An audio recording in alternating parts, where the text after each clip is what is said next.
Robson. My name is Crystal Underwood. Thank you for coming and seeing me today.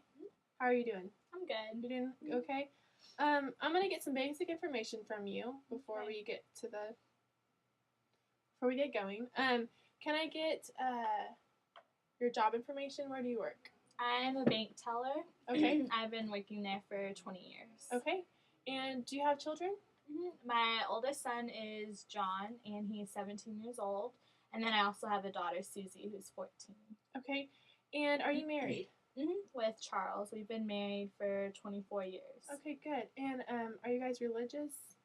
Yes. Well, I would say I am, not so much Charles, but we do all attend the church weekly. Okay, good. Can you tell me about your existing problems? Well, 3 years ago, my mother passed, and now my dad we think he's in the early stages of Alzheimer's. When did he get diagnosed with Alzheimer's? It's just been recent. Just been recent? Can you give me like a few weeks, a month? I would say it was about a couple weeks ago. A couple weeks ago, okay. And where is he at this time? Where is he living? He is at home with us. He's at home with you? Okay, before we get involved in setting goals and things like that, I want to let you know that we have policies at this agency.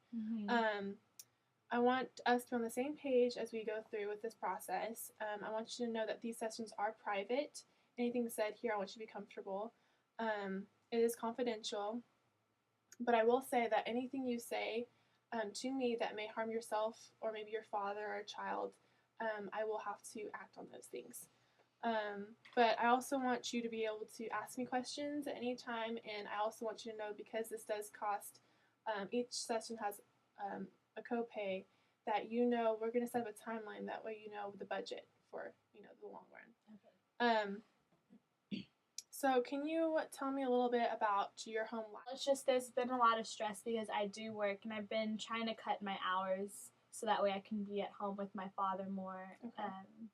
Just because we really don't want to put him in a nursing home or anything like that. I really feel like we can take care of him at home. And so Charles still goes to work as normal, but I'm trying to juggle going to work, taking care of my dad, and then also having my kids have activities all the time. Right. So just trying to juggle all that. I want to make sure I'm hearing you correctly. It sounds like you're under a lot of stress, and it sounds like you don't really know how to juggle your priorities and what to do.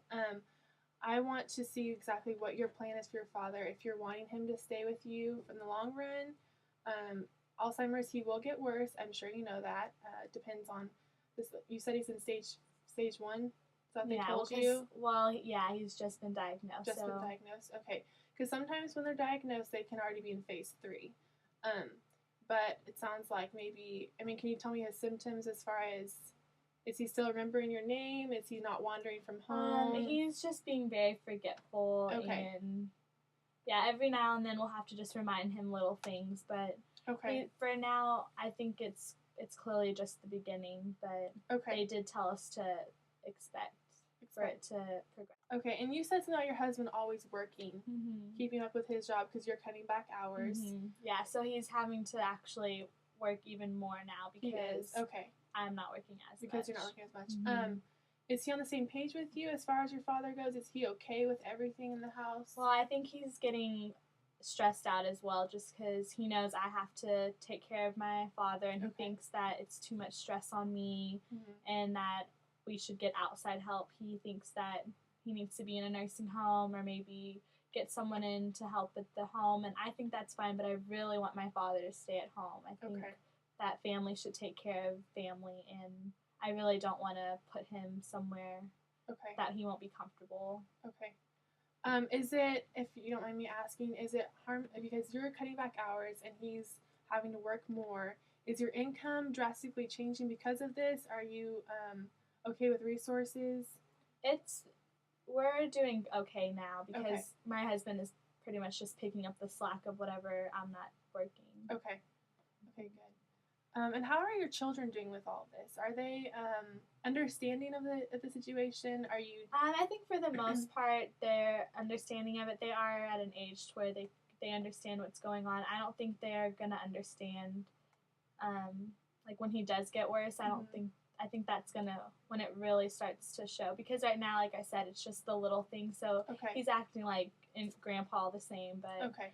I think when he starts to forget who they are and things of that nature, that's going to be a lot stressful on them. But they're busy with school and they'll help out every now and then whenever they're home. But well, I'm happy to hear that you are willing, or you understand how your children may be affected by this. And also, I mean, it's evident that you are very stressed out about everything that's happening. It sounds like there's some conflict in the home, maybe between you and your husband, because you were getting ideas about your father. And I understand it's your father. Well, if you don't mind me asking, are your parents still alive? I'm sure you're wondering if I can relate with you emotionally, and to answer your question, they are still alive, yes. Oh, I'm sorry if that was an inappropriate question. Please know that I am here for you, and that I know you love your father very much, which is why I want to establish the most effective care for him. My parents have not reached 60, but my studies in gerontology allow me to understand diseases like Alzheimer's. I have experience in assisting similar cases, and my supervisor works alongside me to ensure the resources applied are necessary. At the end of this session, I want to hear any more concerns that you may have. That way we can go forward with the same goals and the same focus. Which brings me to the end of our session. As far as goals go, I want to make sure that while your father does progress into later stages of Alzheimer's, I want to make sure that the children have a better understanding of Alzheimer's if they don't already.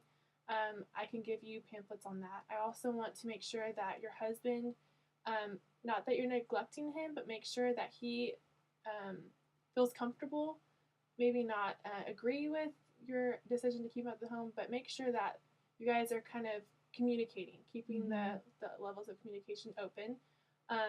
And I want you to know, because there's only so much you can do, and I understand that you're trying your best. But you need to understand that your father will get worse. Alzheimer's, there's no cure for it, but there are resources out there. Like I know you mentioned nursing home, which I know you're not apt to looking at right now, and that's understandable because you are in the position to keep taking care of your father.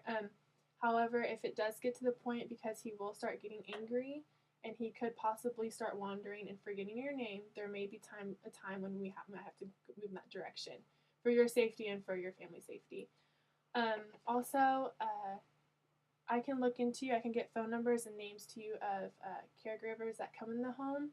Also, I don't know if your church community, if they have kind of like a program where they come in with maybe food every once in a while to give you a break, or if there's someone in the church who enjoys your grandfather. I've been talking to a couple of, there's some ladies at church that they've gone through the same thing with their parents, so I've been trying to talk with them a little bit. That's great. Okay.